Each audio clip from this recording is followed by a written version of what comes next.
Assalamualaikum warahmatullahi wabarakatuh. Waalaikumsalam warahmatullahi wabarakatuh. Hai Akademiers, selamat datang di Broncos, ngobrol fokus bareng Academic Community.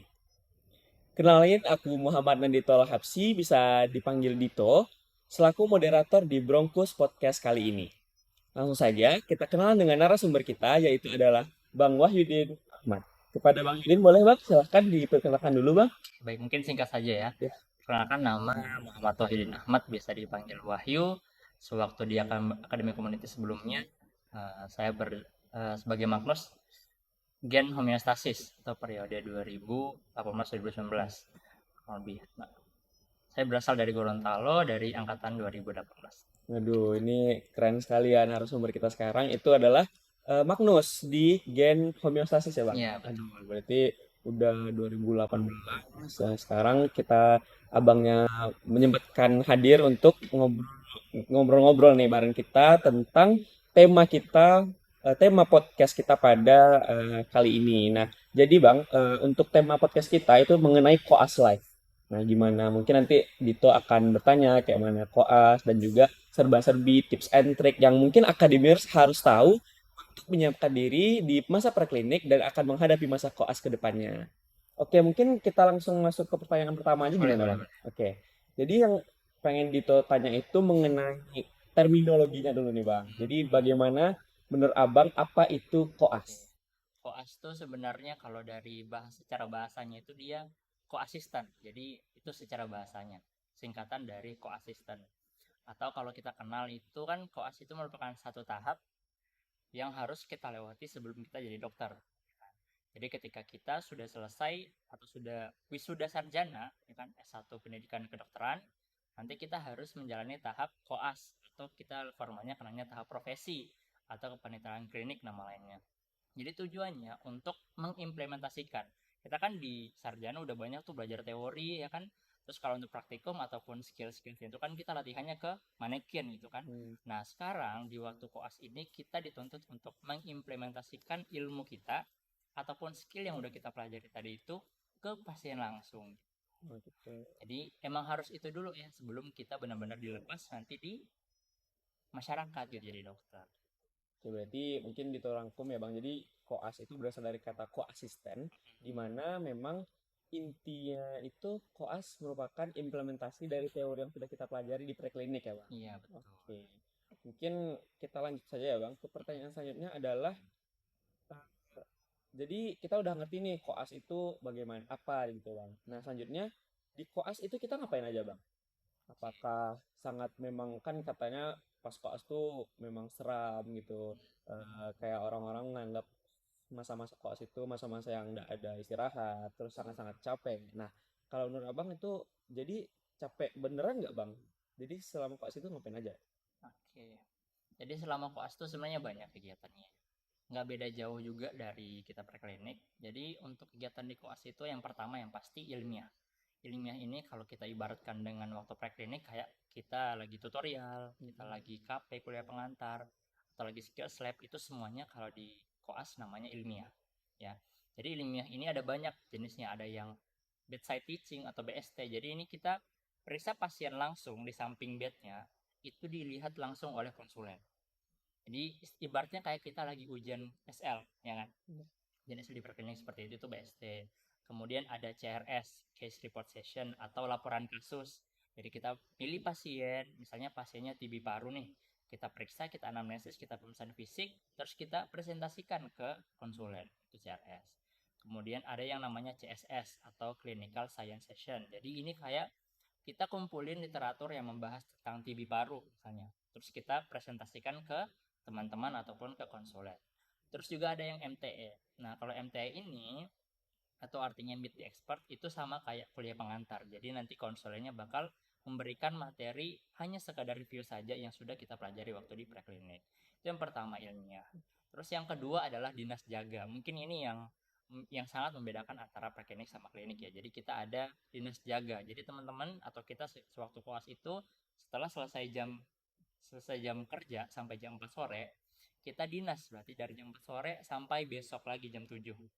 Nah, jadi itu kita berarti jaga di masing-masing stase, tergantung stase kita apa, perisi pasien, kalau misalnya ada pasien baru berarti kita laporkan. Jadi kurang lebih itu untuk kegiatan dinas jaga. Terus selain itu juga kalau paginya sehari-hari kita ada ngisi poli ya, atau periksa pasien di bangsal gitu. Atau temenin konsulen lagi visit. Jadi lagi periksa pasien itu kita ikutin. Kadang beberapa kali kita disuruh periksa pasien langsung dilihat. Tuh.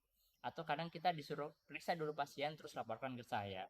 Jadi itu kurang lebih beberapa kegiatan di koas. Nah, terus kalau ada istilah yang bilang koas itu serem, kalau dari saya pribadi sebenarnya bukan serem sih, tapi lebih ke menantang dan juga capek. Menantangnya karena ya tadi kita harus ujian depan konsulen langsung kan. Nah, jadi ya merasa tertantang gitu kan. Nggak ada tantangannya. Terus merasa ada pressure juga gitu ya. Jadi kita harus mempersiapkan diri sebaik-baiknya gitu kan. Kalau nggak nanti kalau nggak nilainya buruk atau nggak kena marah nanti sama konselor gitu kan. Terus yang kedua juga capeknya itu karena ada dinas jaga ini sebenarnya.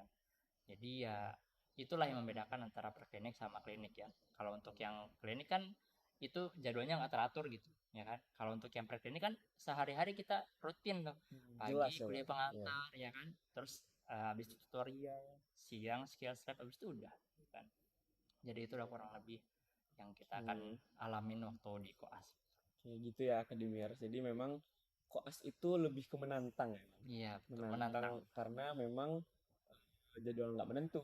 Terus juga kita langsung dipantau oleh konsulen atau residen gitu ya, Bang. Betul. Sedangkan kalau di preklinik kan kita masih bisa ya sedikit banyaknya santai lah gitu ya, Bang. Yang gitu Jadi ya teratur lah. jadi kalau mungkin itu mau nanya Bang, jadi kan tadi banyak tuh Abang sebutin ilmiahnya ada ini itu dan sebagainya. Nah, Mm. itu kita mulai mendapatkan hal-hal yang Abang sebut tadi sedari awal atau nanti mungkin di tengah jalan nanti baru ini kita masuk ada eh, pelajaran ininya gitu. Atau memang dari awal ilmiahnya sekian banyak tadi terus dinasnya dari awal gitu atau gimana Bang? Oh ya, jadi untuk mekanismenya ilmiahnya gimana, dinasnya gimana itu tergantung stase Oh sebenarnya. gitu. Ya, tergantung stase.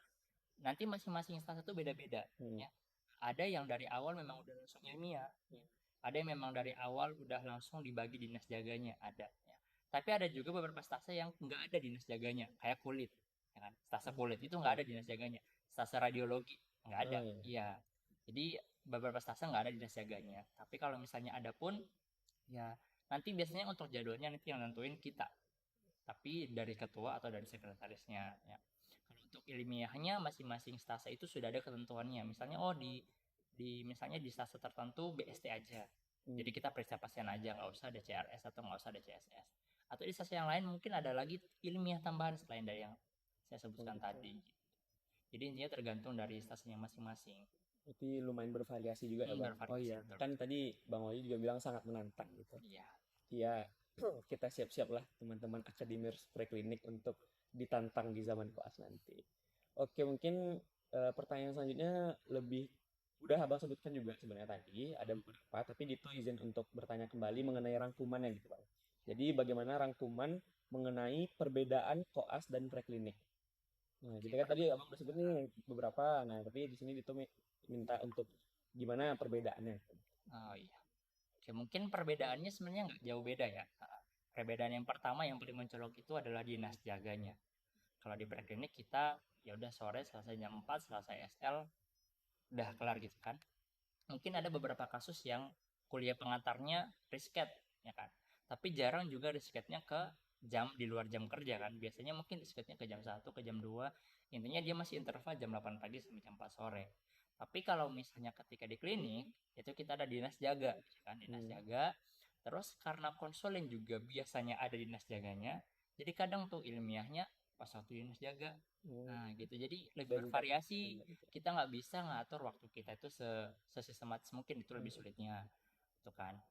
Terus yang kedua, kalau waktu di praktek ini kan kita banyakin teori ya kan, banyak belajarnya teori, sedangkan sewaktu kita koas itu banyaknya praktek ya kan. Misalnya kita pelajarin, oh ternyata kalau misalnya pasien dengan herpes zoster itu ternyata lesinya itu dia berkelompok salah satu sisi aja gitu kan, itu kita pelajarin di preklinik. Tapi waktu kita di klinik kita ketemu langsung pasiennya, kita ternyata pasien herpes nih sakit banget ternyata ya gitu. Jadi kita lebih tahu tuh ternyata kayak gini ilmu yang Gambarannya sudah gitu. gambaran ilmu yang udah kita pelajari waktu di praklinik. Terus yang ketiga yang paling penting adalah kalau di praklinik kan kita interaksinya dengan teman ya, dan juga dengan konsulen mungkin beberapa kali ya. Tapi kalau misalnya kita di klinik, kita interaksinya lebih banyak, ya. Terutama kepada pasien dan keluarganya. Oh iya. Nah, itu jadi di sinilah dibutuhkan kita tuh harus punya komunikasi, ya, ilmu komunikasi, ilmu membangun ilmu sosialnya yang Sambung bagus rasa gitu. gitu. Ya, sama rasa yang bagus. Kenapa? Karena kalau pasiennya nggak nyaman sama kita, ya kan, keluarganya nggak nyaman sama kita itu nggak masuk nanti. Susah kita untuk periksanya, untuk negakin diagnosis pasien itu akan susah gitu. Jadi itulah yang harus kita pelajari di klinik yang tidak kita dapatkan sewaktu preklinik. Gitu. Berarti lumayan banyak juga ya Bang sebenarnya Ya, untuk perbedaan dari koas dan preklinik ini. preklinik. Selanjutnya mungkin Dito mau nanya, kan tadi udah tersebut juga nih Bang, seram dan juga ini kan sebenarnya kayak lebih menantang. Ya, Nah menurut Abang sendiri setelah Abang menjalani koas nih, kan udah Bang udah sebentar lagi selesai ya Bang. Nah insya itu Allah. mungkin boleh nggak Bang sebutkan tiga hal atau tiga apa ya, tiga hal yang paling menantang dan paling seram gitu selama di koas Bang.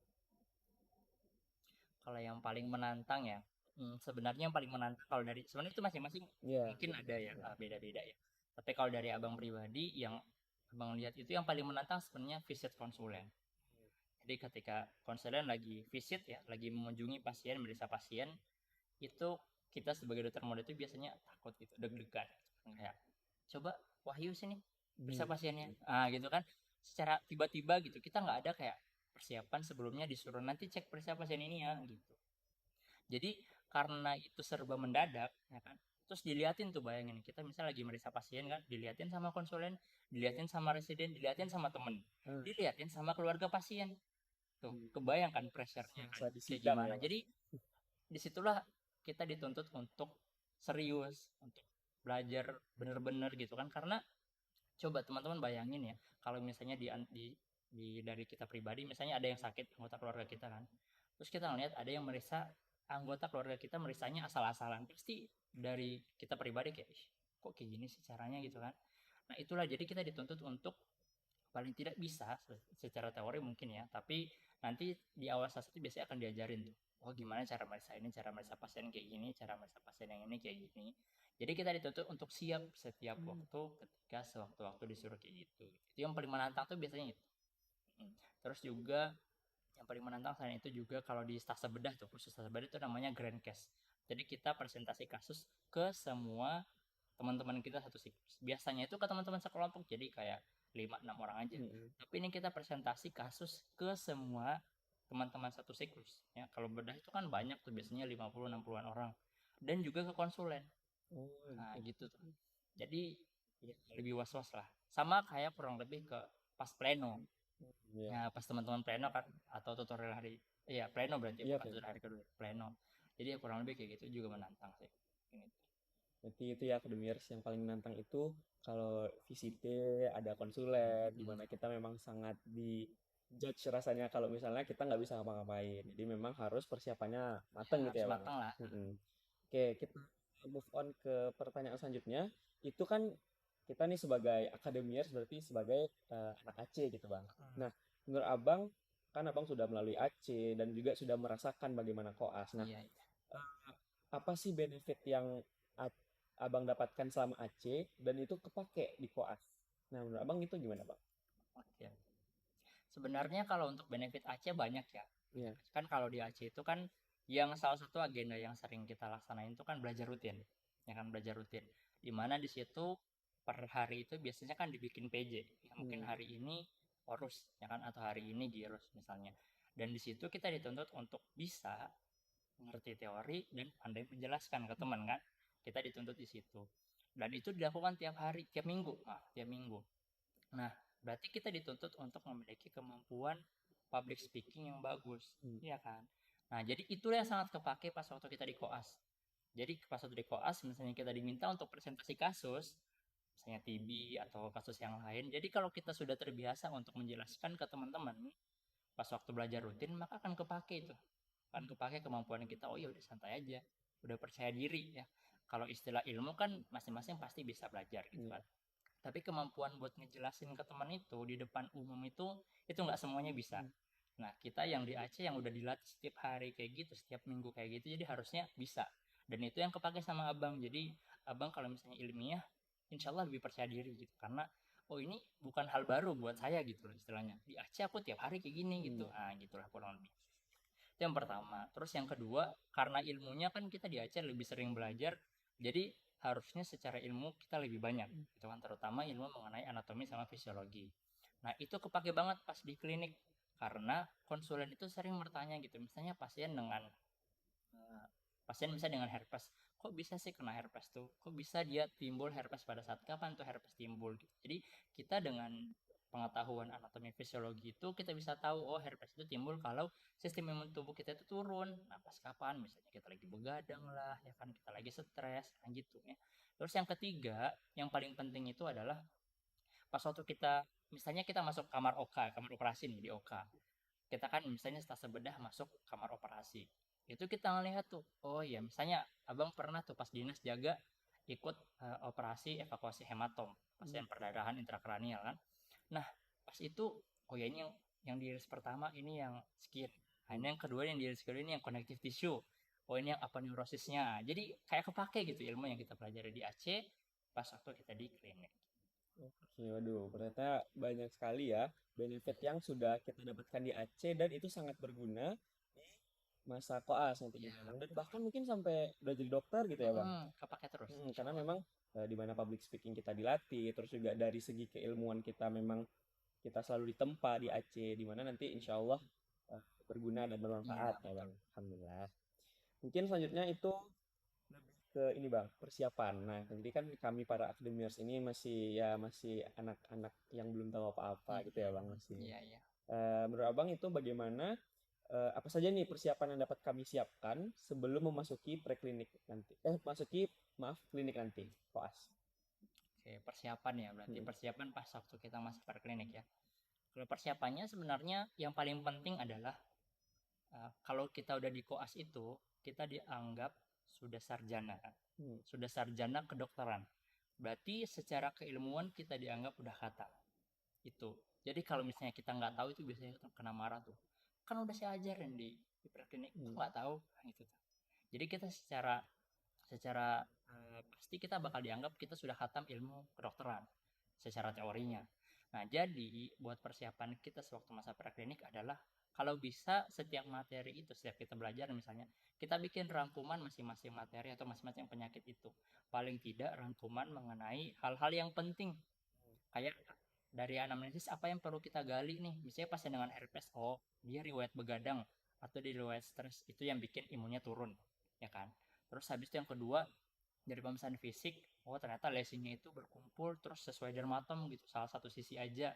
Jadi kita catat. Terus obatnya oh asiklovir. Nah, jadi itu aja paling tidak yang kita catat nanti pas waktu di koas kita masuk stase kulit. Oh iya ya herpes Nah, kayak gini. Oh iya. Jadi nggak lebih susah lah untuk belajarnya gitu. Itu yang pertama. Yang kedua, sebenarnya ini bukan persiapan ya, cuman ini tips atau saran dari abang itu kan. Koas itu adalah pendidikan yang lama. Teman-teman harus ngejalanin koas nonstop selama 2 tahun. Jadi saran dari abang sih sebelum kita masuk koas, manfaatkan waktu preklinik dengan baik. Ya kan? Kalau misalnya kita pengen liburan, liburan lah dulu. Ya. Kalau misalnya mau ada kegiatan yang pengen dilakuin, lakuin lah dulu. Karena kalau udah koas, udah susah, nggak ada libur, udah hmm. nggak bisa liburan, gitu kan. Gitu. Jadi Berarti untuk prinsipnya serius tapi santai. serius tapi Karena santai, pas koas nggak bisa santai lagi. nggak bisa santai. Gitu ya akademier. Jadi memang selagi kita masuk preklinik itu manfaatkan waktu sebaik-baiknya dalam konteks apa? Dalam konteks belajar dan bermain gitu. Jadi memang ya nikmati lah dia bang ya, nikmati. Ya selanjutnya itu kan tadi udah pengalaman yang paling seram, paling mencekam, seram. Nah kalau pengalaman paling seru dan asik, kayak menyenangkan atau kayak hal-hal apa yang rasanya, ih ternyata kelas asik ya. Nah itu kira-kira abang merasakannya saat apa? Bang? Abang pernah tuh merasakan itu pas abang stase pertama. Hmm, Anestesi pas banget di sama kayak sekarang bulan Ramadan juga. iya. Dimana ya stase pertama pasti lagi lagi membara-membaranya gitu kan ya, lagi semangat-semangatnya gitu. Nah, jadi yang kerennya adalah pas waktu di anestesi itu kami hampir setiap sore itu buka bersama gitu. Jadi kayak, dan kebetulan hampir semua dokter muda di Stasa Pas Abang itu sangkatan sama Abang. Jadi kami sangkatan tuh kumpul buka bersama, ngobrol-ngobrol gitu. Ih, tadi aku capek banget loh, ini mau pre pasien ini, pre pasien. Jadi kayak kebentuk banget kekeluargaannya gitu. Jadi itulah yang bisa kita nikmatin pas waktu kita di koas gitu ya. Yang Abang paling berkesan sih pas Abang Stasa anestesi kemarin. Berarti memang pas masih awal dimana semangat masih Ya, ini, terus juga body nggak dapet, bondingnya kebetulan dapet. body dapet, Ya, terus ya berarti enjoy gitu ya ya Bang. enjoy banget lah pokoknya. Mungkin selanjutnya itu lebih ke, kan kita udah masuk agak di akhir-akhir segmen nih Bang. Ya, Bagaimana tips and trick kami yang sebentar lagi mungkin ada yang udah mau tamat ataupun mungkin masih ada yang lama, tapi gimana tips and trick nanti pas udah jadi masuk koasnya gitu. oke. Tips dan trik dari Abang ya. Alhamdulillah Abang udah selesai koasnya. Jadi Alhamdulillah. untuk tips dan trik buat teman-teman semua yang akan masuk koas, yang pasti yang pertama yang paling penting itu adalah perbaiki niat, perbaiki sama perkuat niat. Kalau bisa coba renungi lagi, saya masuk kedokteran ini buat apa sih? Apakah buat sekadar memenuhi ekspektasi orang tua, atau emang saya pengen jadi seorang dokter yang baik gitu kan? Nah, kalau misalnya setelah teman-teman renungi, intinya kuatkan niat. Kenapa? Teman-teman bayangin ya, selama 2 tahun teman-teman koas, teman-teman nggak ada libur. Nggak ada tuh yang namanya libur semester tuh nggak ada. Libur tuh kalau tanggal merah aja. Tuh. Jadi kalau 2 tahun ini liburnya pas lebaran doang, ya udah liburnya pas lebaran aja. Gitu kan. Nah, terus itu dan koasnya itu nonstop gitu. Jadi setelah teman-teman selesai kayak blok ini Iya, kan.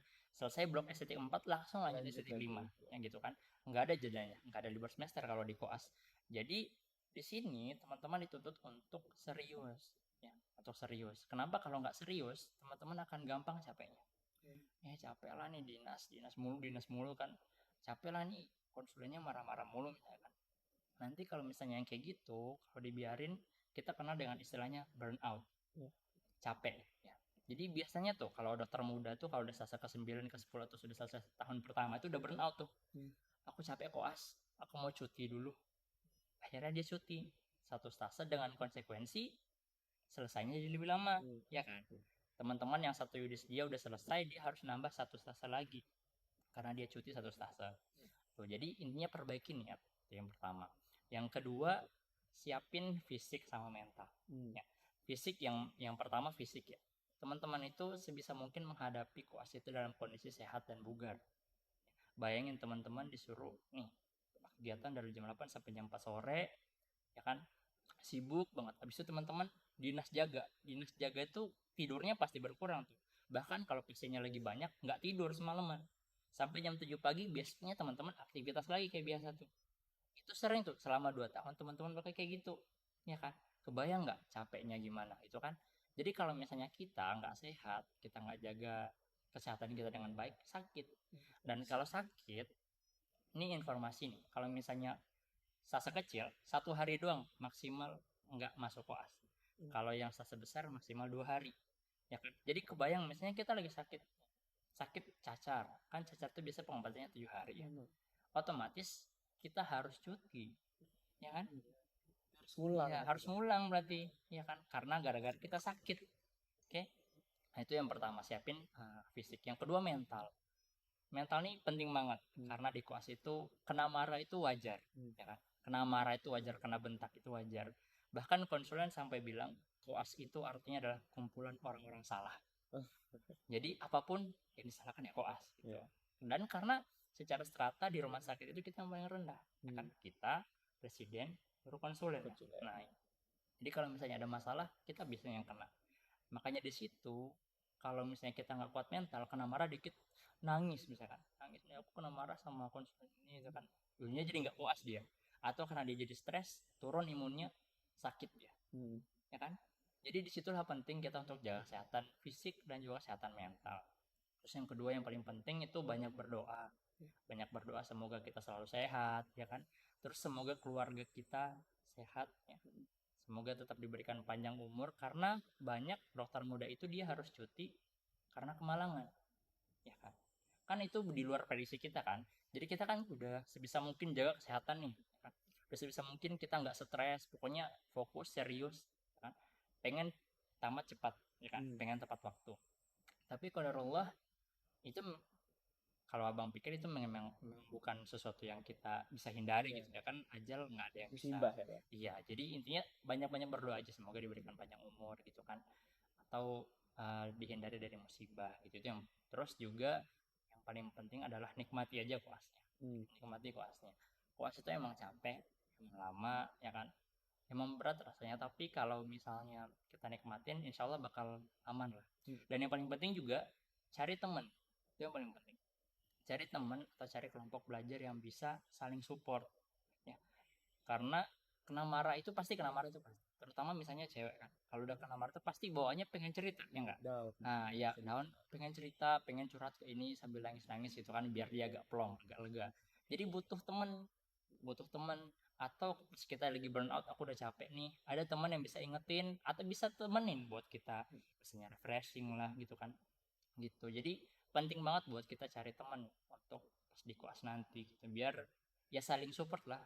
Ayo kalau misalnya capek, ayo sama-sama dong kita semangat biar kita cepet tamatnya gitu. Mungkin itu sih Aduh, beberapa sangat tips. banyak ya tips dan trik yang sudah Bang Wahyu sampaikan kepada kita semua para akademiers. Di mana yang pertama yang pasti adalah menguatkan dan selalu memperbaharui niat. Di mana memang ya koas itu capek, koas itu berat, koas itu ya sangat seram atau gimana. Tapi kalau kita udah punya niat yang kokoh, niat yang kuat, di mana kita selalu ingat bagaimana dan kenapa kita menjalani semua hal ini gitu ya Bang. Ya, betul. Jadi memang kembali ke niat dan akhirnya mungkin kita dapat sadar bahwa ini loh niat saya menjadi dokter yang bermanfaat nantinya, ataupun mungkin ada niat-niat kita masing-masing yang mungkin kita sudah tetapkan bahkan sebelum masuk ke kedokteran di preklinik. Nah itu mungkin boleh diingat-ingat terus dan juga diperbaharui terus semangatnya gitu ya. Betul. Terus juga yang kedua tadi Abang Wahyu bilang kita juga harus kuat dan sehat mental dan juga fisik, jasmani, rohani, dimana kalau ya kita sakit, gimana mau menghadapi orang sakit gitu. Jadi memang harus dikuat-kuatkan, dicukupkan nutrisinya gitu ya, Bang. Betul. Jangan tidak makan, kena marah Jangan tidak begadang, makan. jangan begadang, Iya, jangan stres. jangan stres Bawa walaupun enjoy aja. iya buat enjoy aja. Iya, dan terakhir jangan stres tapi enjoy aja. Karena memang hidup itu harus dilewati. Misalnya kalau ada ujian hari ini akan selesai juga ya. Nah, iya betul. Iya. Itu prinsipnya yang bisa bisa teman-teman pakai ya. Jadi kalau misalnya takut nih ini ada, tenang aja, itu pasti berlalu. Iya, Badai pasti pasti berlalu. Jadi ya udah nikmatin aja, jalan aja. ya. Apalagi kalau udah selesai badai yang gede, nah itu kan pasti plong ya, Ya, Bang. lega banget itu. Nah, kayak misalnya ada ujian MCQ nih akademiers, misalnya susah. Tapi kalau udah lewat, ya udah gitu. Mungkin nanti akademiers kalau meremet atau gimana, mungkin itu dapat menjadi ya pelajaran aja. Iya, Mungkin bisa pasti ada belajar hikmahnya ya. belajar lagi. Tapi mungkin di blok ini masih kurang belajarnya atau mungkin memang rezekinya belum gitu. Jadi ya sudah gitu. Hmm. Tapi tetap kita memperbaharui niat dan juga memperbaharui semangat. Oke, gitu ya, Bang. Mungkin selanjutnya pertanyaan bonus ya. Mungkin kan biasanya ditutup oleh tips dan trik, tapi mungkin itu mau menanyakan pertanyaan bonus di mana kalau selama Abang koas nih, kan Abang udah selesai semua stase. Stase mana yang paling seram? Paling seram nih. Paling seram. Ini disensor nggak nih? Eh, akademiers boleh ini ya. Nah, Boleh jadi dengar kalau baik-baik ya. untuk stasenya sebenarnya insya Allah nggak akan ada yang susah. Oke. Selama kita serius, Sungguh. kita tahu pasti gini aja. Kalau misalnya di koas tuh intinya prinsipnya kayak gini. Kalau kita kena marah, baik itu konsulen, baik itu residen, insya Allah itu niatnya baik pasti. Buat kebaikan kita, buat ngebimbing, buat kita jadi dokter yang baik selanjutnya gitu. Tapi ya tetap nggak menutup kemungkinan akan ada salah-satu tertentu yang susah ya. Iya. Itu abang akui sih. Nah mungkin kalau dari abang pribadi ya, Iya. mungkin masing-masing beda untuk Beda-beda stase yang betul soal pasti. yang susahnya. Kalau dari abang pribadi yang lebih susah itu pas abang penyakit dalam, Oh, IPD. Pas abang IPD, soalnya pas waktu itu abang ketua IPD, ketua besar, ketua stasenya, terus pas itu Ramadan. Gitu. Ramadan ya. Sulit. Jadi yang susahnya itu sebenarnya ya dari capeknya iya. Dari capeknya iya. Karena kita waktu lagi puasa gitu kan, tapi kita harus dinas ya kan? Kita harus sahur, Tua ya ketua lagi kan, Kalau misalnya ada anggota yang bermasalah, kita dipanggil gitu Iya. kan. "Oh, anggota kamu kayak gini." "Mana saya tahu, Pak." Gitu kan. Jadi istilah itu ya meskipun kita nggak tahu soal kesalahan ini, tapi kita harus tanggung jawab gitu. Hmm. Terus yang kedua juga pembagian dinas. Teman-teman itu kalau waktu lebaran itu biasanya bentrok tuh. Biasanya nanti, ya aku nggak mau dinas hari-hari. Siapa coba yang mau dinas hari-hari lebaran? Nggak akan Iya. ada yang mau kan. Jadi disitulah pandai-pandai kita buat, ya udah kamu ya yang ngalah gitu kan. Biasanya yang ngalah tuh orang Padang tuh biasanya. Lapang dada. Orang Padang biasanya yang Hmm. ngalahnya. Karena kan kalau orang luar daerah kan sayang kan. Sayang kalau hari hadiah lebaran di sini. Kalau orang Padang kan jadi abis itu langsung balik Langsung kan. bisa ke Ya. rumah. Jadi itu ya, banyak percekcokan di koas itu pas waktu abang pas saat itu. Jadi berat banget rasanya. Tapi alhamdulillah ya, karena banyak teman-teman juga yang mensupport kan, nggak apa-apa, semangat aja, semangat aja. Bentar lagi kelar kok, bentar lagi kelar. Ini masih awal nih, bentar lagi kelar katanya. Masih ini baru 2 minggu, bentar lagi kelar. Iya. Bentar dong kok, bentar dong. Tetap positif ya, jangan sampai kita nyebarin vibes yang negatif buat anggota kita gitu ya. Dan alhamdulillah sekarang survive gitu ya, Bang. Alhamdulillah Ya udah sehat nih, selesai gitu. tepat waktu. Alhamdulillah. Jadi intinya selalu semangat lah. Jadi jangan lupa berdoa juga. Oke, siap. Aduh. Gitu ya Akademiers ya, kita udah bahas banyak hal dari dan kita sudah ambil berbagai hikmah kehidupan, berbagai pelajaran dari Bang Wahyu tadi, mulai dari terminologi apa itu koas, terus juga di koas ngapain aja nih tadi kita udah bahas, terus juga perbedaan mendasar preklinik dan klinik, terus bagaimana benefit kita sebagai akademiers, sebagai anak AC gitu ya Bang, dan terpakai gitu ya, dan memang sangat berguna dalam koas dan menjadi dokter nantinya. Terus juga ya banyak tips dan trik tadi yang sudah Bang Wahyu sampaikan. Harapannya memang akademiers dapat lebih siap di preklinik ini untuk menyiapkan dirinya memasuki ranah koas dan juga nanti di koas nggak terkejut gitu ya Bang. Iya. Nggak terkejut dan memang bisa tips dan trik tadi menguatkan kami semua sebagai anak Aceh terutama itu menghadapi berbagai tantangan tadi yang udah Bang bilang. Mungkin sekian aja Bang. Aduh, Ya. sepertinya sangat singkat podcast kita pada hari ini, tapi sayangnya memang karena harus sudah kita tutup gitu ya Bang.